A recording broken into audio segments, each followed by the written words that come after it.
Ladies and gentlemen, welcome to the world of Attack on Titan, where power doesn't always roar like a titan. Sometimes, it walks quietly, wrapped in a red scarf, carrying generations of history in its blood.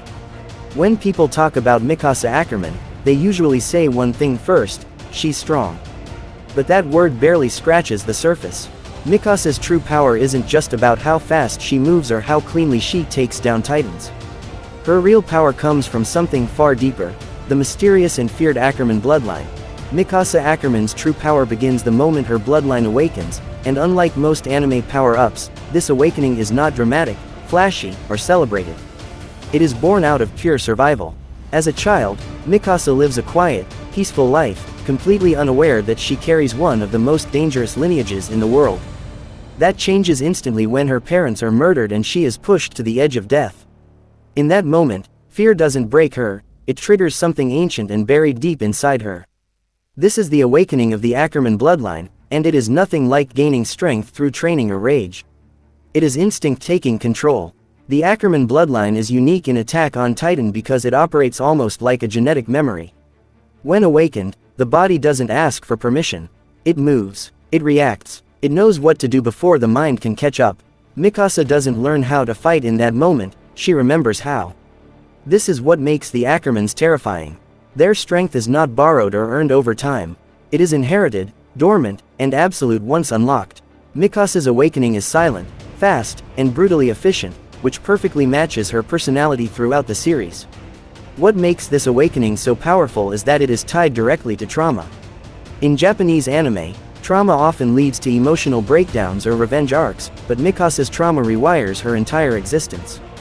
The moment Eren tells her to fight, her survival instinct fuses with the Ackerman power. From that point forward, protecting life becomes synonymous with fighting. Her strength isn't fueled by hatred, it's fueled by the refusal to die and the refusal to lose what little remains. This gives her power a cold, focused edge that never feels chaotic. Unlike Eren, whose power grows alongside his anger and obsession, Mikasa's power remains controlled.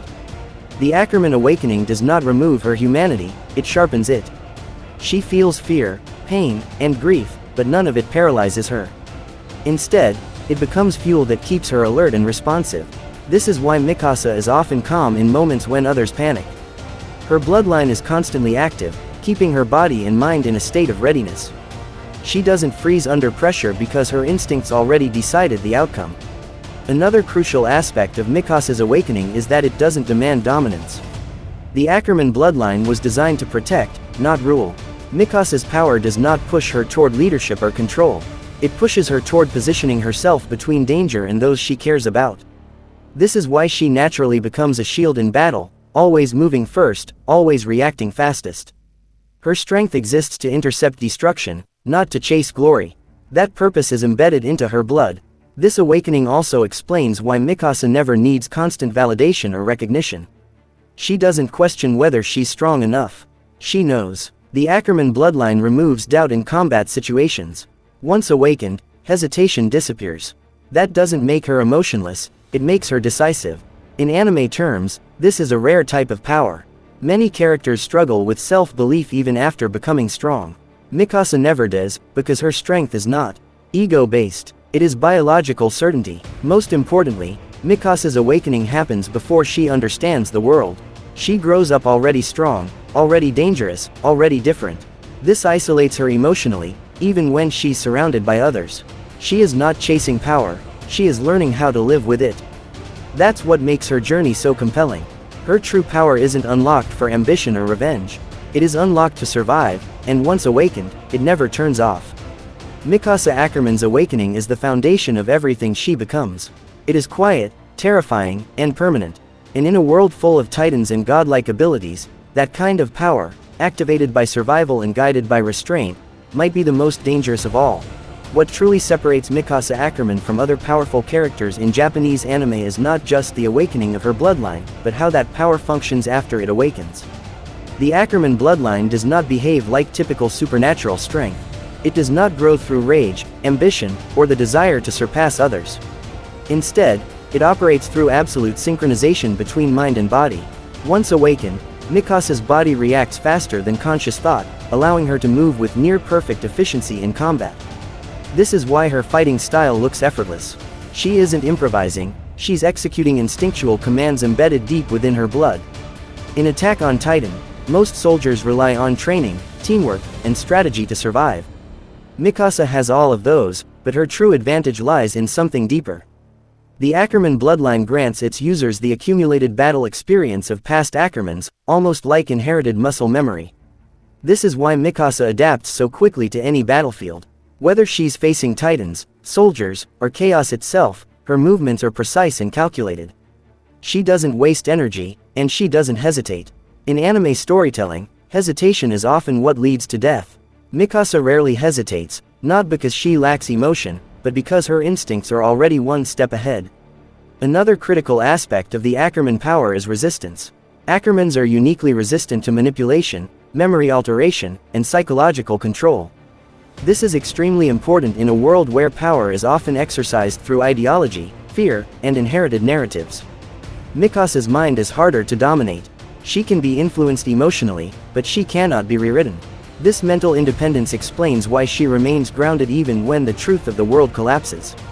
While others struggle to redefine themselves after learning about titans, walls, and history, Mikasa absorbs the information without losing her sense of self. Her core remains intact. However, this resistance also creates emotional isolation. Mikasa stands apart from others, even those she fights beside. She understands things quickly, reacts efficiently, and processes danger differently. In Japanese anime, characters like this often struggle with connection because they operate on a different emotional frequency. Mikasa doesn't struggle because she lacks empathy, she struggles because her awareness never turns off. She sees danger before others do. She feels responsibility more intensely.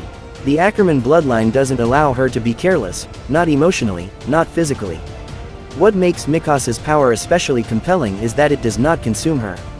Many anime characters are corrupted by their abilities, becoming arrogant, detached, or destructive.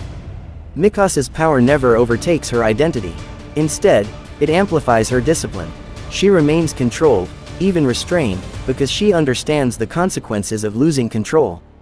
The Ackerman power gives her the ability to overwhelm enemies, but it also demands precision. Recklessness would waste what the bloodline provides. This is why Mikasa rarely fights for herself. Her strength naturally aligns with protection.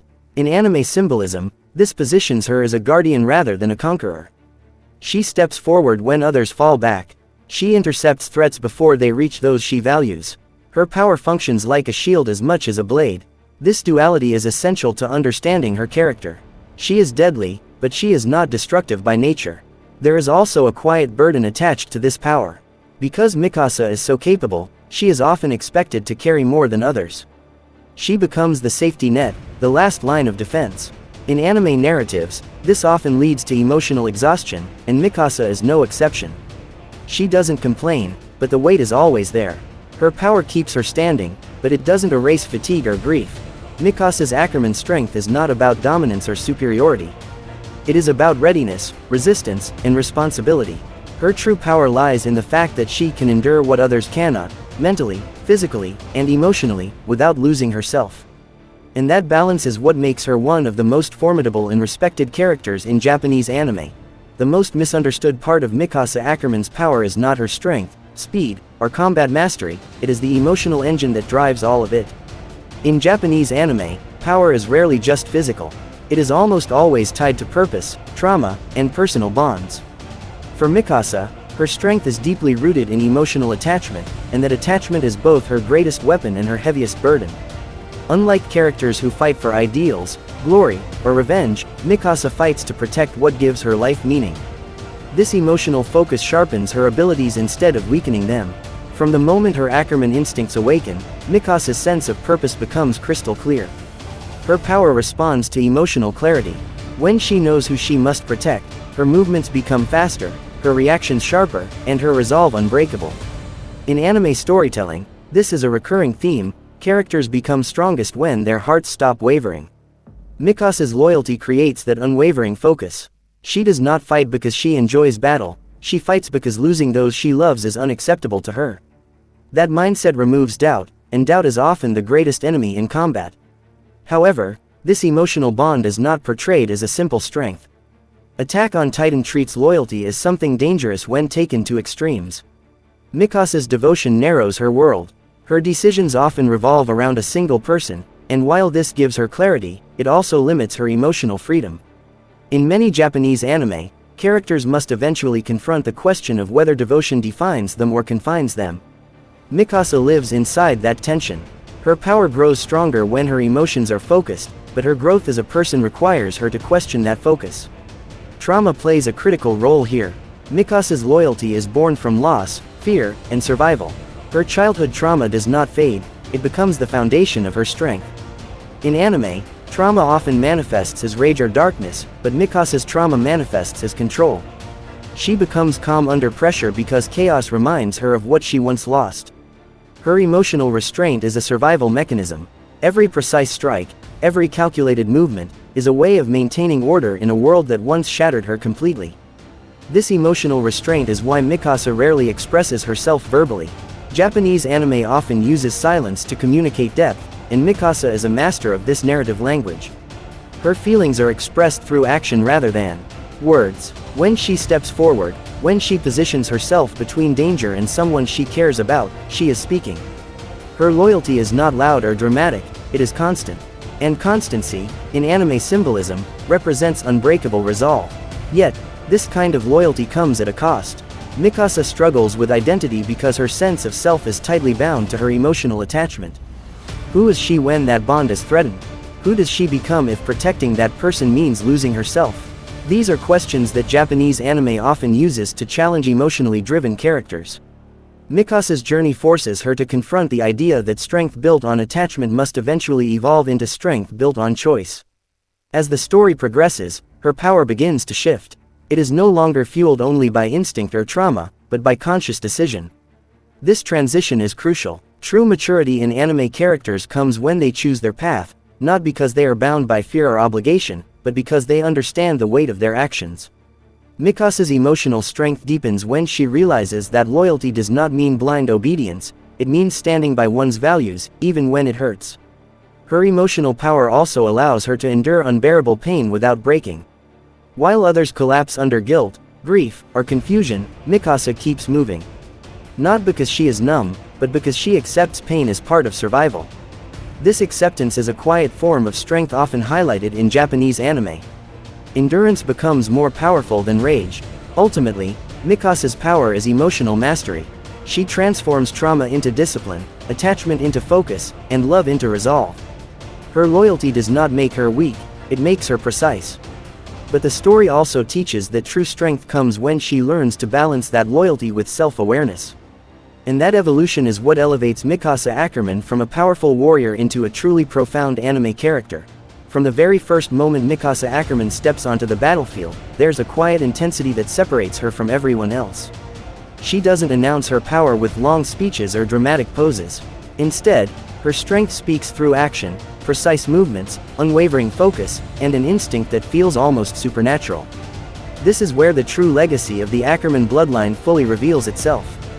The Ackermans are not just skilled fighters, they are awakened warriors, genetically engineered through history to protect, to survive, and to dominate combat when it matters most. Mikasa's true power is not simply physical strength or speed, although she possesses both at an elite level. Her real power lies in her awakened state, a condition unique to the Ackerman clan. When this awakening occurs, the body accesses the battle experience of countless Ackerman predecessors, as if generations of warriors suddenly speak through muscle memory. That's why Mikasa can react faster than trained soldiers, why her strikes are efficient and lethal, and why her movements feel almost pre-programmed for survival. She doesn't hesitate, she doesn't overthink. In combat, her body already knows what to do. What makes this even more fascinating is that Mikasa's power is deeply emotional, not cold or robotic. Her strength is fueled by attachment, loyalty, and purpose. When Eren's life is threatened, something inside her ignites. It's not just love, it's instinct meeting resolve. This emotional trigger is a key part of the Ackerman awakening. Unlike Titans who gain power through external forces, Mikasa's power is internal. It activates when her will to protect becomes absolute. In anime terms, this is the moment when the background goes silent, the eyes sharpen, and everything else fades away except the target. Another crucial aspect of Mikasa's power is her independence from Titan control. Ackermans are immune to the founding Titan's memory manipulation, which means Mikasa's mind is truly her own. In a world where history, identity, and truth can be rewritten, that freedom is terrifyingly powerful. Mikasa doesn't fight based on lies fed to her. She fights based on what she sees, what she feels, and what she chooses to protect. This makes her one of the few characters who stand completely outside the system of control that defines the world of Attack on Titan. Yet, Mikasa's greatest strength is also her greatest burden. The Ackerman bloodline is cursed with loyalty so strong that it can consume their sense of self. Mikasa struggles not because she is weak, but because she feels too deeply. Her power forces her to confront impossible choices, duty versus desire, protection versus freedom. Every battle she wins costs her something emotionally. This inner conflict makes her power feel real and relatable, especially to anime fans who understand that true strength often comes with sacrifice. Mikasa Ackerman represents the purest form of power, strength born from pain, loyalty forged through loss, and courage that doesn't need validation. She doesn't seek glory. She doesn't crave dominance. She simply moves forward, blades drawn, carrying the weight of her bloodline in her heart at the same time. And that is why Mikasa's true power isn't just about how many enemies she can defeat, it's about how she continues to stand, even when the world gives her every reason to fall. As we reach the end of this speech, one truth becomes impossible to ignore: success, leadership, and real influence are never accidents. They are built through conscious choices, discipline, and the courage to act when comfort tells us to stop. Throughout this journey, we explored ideas that challenge the ordinary way of thinking, ideas about control, strategy, self-mastery, and responsibility. Together, they reveal that the greatest battles are not fought in public arenas, but within the mind. Every principle discussed points to the same direction: growth begins the moment we take ownership of our decisions. External circumstances may shape the environment around us, but they do not define our limits unless we allow them to.